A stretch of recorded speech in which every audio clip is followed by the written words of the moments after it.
बच्चों, तो हम सुप्रीम कोर्ट आ चुके हैं। आज आपकी पहली हियरिंग है जो भी नीट से रिलेटेड है। शिवांगी मिश्रा का केस है और आज जो भी हियरिंग का फैसला आएगा वो तो हमें पता ही लगेगा कि आज जजमेंट आएगा।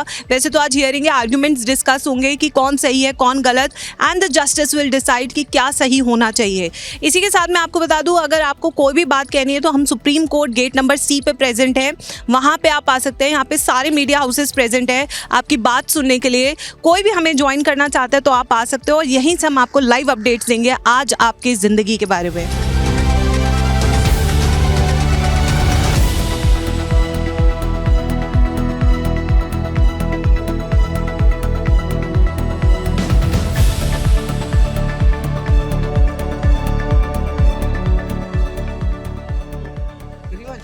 आज सुप्रीम कोर्ट ने नीट का जो एग्जाम है जिसको चैलेंज करके पिटीशन आया था उसमें नोटिस किया है, एनटीए से जवाब मांगा है।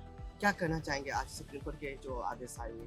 सुप्रीम कोर्ट ने सो फार अभी तक बच्चों के लिए कोई भी रिलीफ नहीं दिया है, ना ही काउंसलिंग पे स्टे लगा है, ना ही रीनीट की बात हुई है, ना ही रिवैल्यूएशन की बात हुई है। अभी भी सब कुछ एनटी के ऊपर ही दिया गया है कि पहले आप अच्छे से जवाब दीजिए कि कहाँ कहाँ कमियां रह गई है, उसी के हिसाब से वो लोग फैसला लेंगे। तो पहली हियरिंग में मैं ये कहूँगी कि बहुत सॉलिड बच्चों के फेवर में कुछ निकल के नहीं आया है। हेलो सर, तो जैसे कि आपने आज किया, तो सर आपको क्या लगता है कि किस डायरेक्शन में हमारा केस जा सकता है? रीनीट, रिवैल्यूएशन या counselling is the main thing जो अभी आप रुकवाना चाह रहे हैं? नहीं, देखिए इसके कई आयाम हैं, इस पे नहीं कहा जा सकता भी कहा जाएगा। कुछ लोगों की शिकायत है कि पेपर लीक हुआ। हाँ जी। आपने देखा कि रिजल्ट आने से पहले एक याचिका डल गई। हाँ जी। पटना हाई कोर्ट में एक याचिका जितना हाँ। मेरे संज्ञान में है एक डली है, वहाँ भी पेपर लीक की बात है, लेकिन अभी तक उसका कोई सबूत सामने नहीं है। हाँ। जिसको हम पुख्ता सबूत कानून की निगाह में माने। एक डायरेक्शन तो ये है। हाँ। दूसरा ये कि हम पारदर्शिता की बात कर रहे हैं। हाँ। कुछ लोग सुप्रीम कोर्ट में इसलिए गए हैं कि 1563 बच्चों को जो अधिक ग्रेस मार्क्स दिए गए वो ना दिए जाए। हाँ यानी आप देखेंगे कि अलग अलग लोगों के अलग अलग मांगे हैं। हाँ, मांगे हैं। मेरा मानना यह है कि सुप्रीम कोर्ट सबको एक साथ किसी न किसी समय सुनेगा। हाँ। और जल्दी ही सुनेगा, शायद जुलाई में सुन ले। और जुलाई में सुन तो ले। सर तब तक काउंसलिंग चलती रहेगी? देखिए आमतौर से काउंसलिंग जितना मुझे मालूम है कि 2 से 3 हफ्ते 1 महीने के अंदर होती है। तो अभी तक के हिसाब से तो काउंसलिंग को रोक नहीं, इसका मतलब काउंसलिंग चलेगी। हाँ, असम में शुरू हो चुकी है काउंसलिंग, नागालैंड में। कोलकाता हाई कोर्ट ने ये आदेश दिया है कि काउंसलिंग चल भी रही है तो it is subject to outcome. ठीक है, तो इसका मतलब ये हुआ कि स्टे तो नहीं है, लेकिन काउंसलिंग में जो भी निकलेगा नतीजा, उस नतीजे को अगर सुप्रीम कोर्ट या हाई कोर्ट का नतीजा उसको असर डालेगा तो वो काउंसलिंग वहां तक काम नहीं करेगी, खारिज हो जाएगी। जी ठीक है। आपकी बेंच के सामने जब हेयरिंग शुरू हुई तो एनटीए के जो काउंसिल थे वो पेश हुए और उन्होंने कहा कि हमें 8 जुलाई तक का आप समय दें, क्योंकि पहले इसके जो याचिका थी वो सीजीआई की बेंच के सामने एक याचिका सुनी जा चुकी थी और उस पर नोटिस भी जारी किया जा चुका था। हालांकि उन्होंने इस मामले को सीजीआई की बेंच के सामने ही पेश किए जाने की मांग की, लेकिन जस्टिस विक्रमनाथ की बेंच ने इस पर नोटिस जारी करते हुए सभी अन्य याचिकाओं को संबद्ध कर दिया। हालांकि अन्य कुछ याचिकाएं हैं जिनको कल भी मेंशन किया जाएगा। मेरे साथ यहाँ पर नीट के छात्रों को पढ़ाने वाले अध्यापक साथ में हैं। मैं सबसे पहले आपसे तारुफ करना चाहूँगा कि किस तरीके से जो न्याय हुआ है और किस तरीके से जो धांधली हुई है उसको लेकर के आप मांग रहे हैं। बिल्कुल, स्टूडेंट के साथ यहाँ पर बहुत सारे लेवल पर प्रॉब्लम। एक तो नीट लीक पेपर का मामला, दूसरा ये है बच्चों को जो ग्रेस मार्क मिले हैं वो जस्टिफाइड नहीं है। ग्रेस मार्क से बच्चे, बताइए 40 बच्चे ऐसे जो 720 में 720 नंबर ले आते हैं, इसे कैसे जस्टिफाई माना जाएगा? उनकी दिल्ली एम्स की सीट बुक हो रही है, इसे कैसे जस्टिफाई माना जाएगा? साथ में कुछ ऐसा मामला भी है कि कुछ बच्चों की ओमार सीट मैच नहीं कर रही है।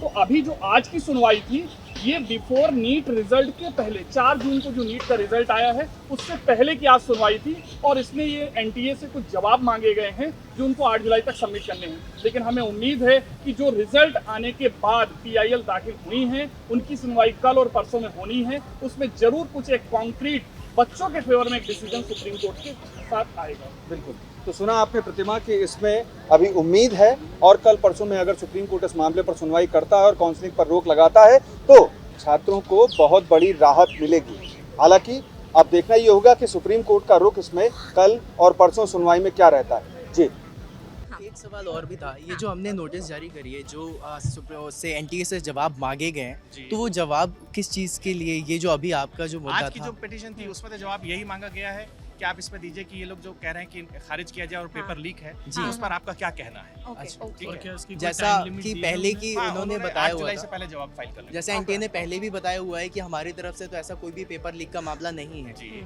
लेकिन यही आज की सुनवाई में था कि पेपर लीक हुआ है, तो इसमें क्या नहीं, देखिए, आंसर था? जी हमेशा दो तरफ के दो बयानात होते हैं। जी बिल्कुल। पेटिशनर का समक्ष यही कहेगा कि लीक हुआ है, हाँ जी। वही जज साहब ने कहा कि भाई आप जवाब दीजिए फिर हम सुनेंगे। आज कोई फैसला नहीं है इस पर। हाँ, जी, मतलब बिल्कुल। बस अगर हमें एनटीए इस बस बात को जवाब मान ही मान ले लिया। कि लीक हुआ है तो हाँ। केस काहे का होगा? बिल्कुल सही सही बात बात है, सही बात है। ठीक है। ठीक है, जरूर। Thank you so much. Thank you sir, thank you. युवा फैकल्टी मेंबर से बात कर रहा हूँ। जब खबरें आती हैं तो जो बच्चे एग्जाम देते हैं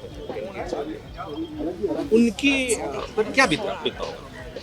सर नीट एक ऐसा एग्ज़ाम है जिसमें बच्चे 4-4 साल 5-5 साल भी ड्रॉप लेते हैं, और जब बच्चा एक बार ड्रॉप लेता है ना और दोबारा से रीस्टार्ट करना, relatives pressure, friends pressure, parents pressure, बहुत ज़्यादा प्रेशर होता है। और इस मोमेंट पे उसको ऐसा पता चले कि मैंने इतनी मेहनत करी, उसके बाद भी ऐसी सब चीज़ें हो रही हैं, पेपर लीक हो रहा है, और 655 स्कोर करने के बाद भी वो किसी गवर्नमेंट कॉलेज में नहीं जा पा रहा। इतना ज़्यादा इंक्रीज़ हुआ है सर इस बार कट ऑफ, 620 615 तक कट ऑफ था पिछले साल गवर्नमेंट कॉलेज का, और इस बार 655 पर भी ये चिंताजनक विषय बन चुका है।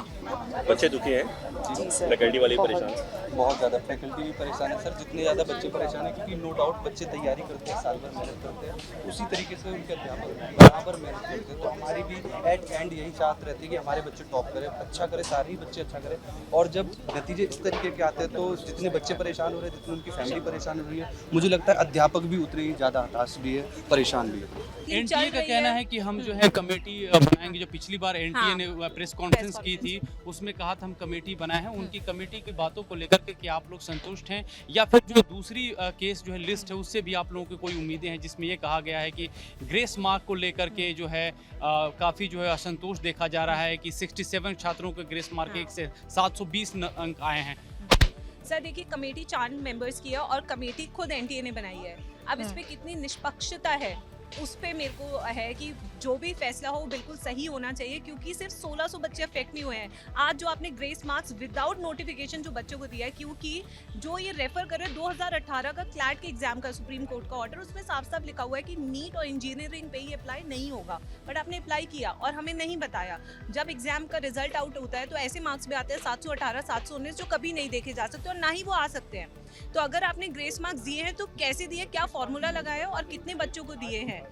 ये सारे सवाल आपने उठाए हैं, लेकिन काउंसलिंग पर रोक नहीं लगी है। काउंसलिंग कब तक शुरू होने की उम्मीद है? वैसे काउंसलिंग बहुत ही वैसे 2 स्टेट में शुरू भी हो, एक स्टेट में शुरू हो चुकी है, 2 स्टेट में शुरू होने की बातें भी चालू हो चुकी है, उनकी नोटिस भी आ चुकी है। तो ये सारी प्रोसेस अभी 10-12 तारीख तक में ये सारी चीज़ें शुरू हो जाएगी काउंसलिंग। कोई स्टेट अपने अपने हिसाब से काउंसलिंग शुरू करते हैं। तो जब काउंसलिंग पर रोक नहीं है तो ये झटका मानते हैं आप इसका?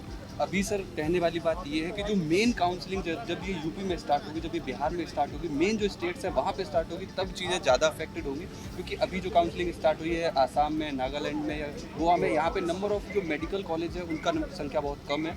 तो मुझे लगता है जब मेन जो स्टेट्स है जहाँ पे नंबर ऑफ मेडिकल कॉलेज बहुत ज़्यादा है, वहाँ पे जब ये काउंसलिंग स्टार्ट होगी, मुझे लगता है कि प्रॉब्लम्स क्रिएट होगी, और इसीलिए इसका पहले ही सॉल्व होना ज़्यादा जरूरी है। क्योंकि सुप्रीम कोर्ट ने आज यही बोला है कि ये चलता ही रहेगा। नीट को लेकर जो अंदेशा लग रहा है, वहीं पर एक माइंड के अंदर ये वाली बात भी आती है कि चीज़ें सही तरीके से सही टाइम पर भी होनी ज़रूरी हैं।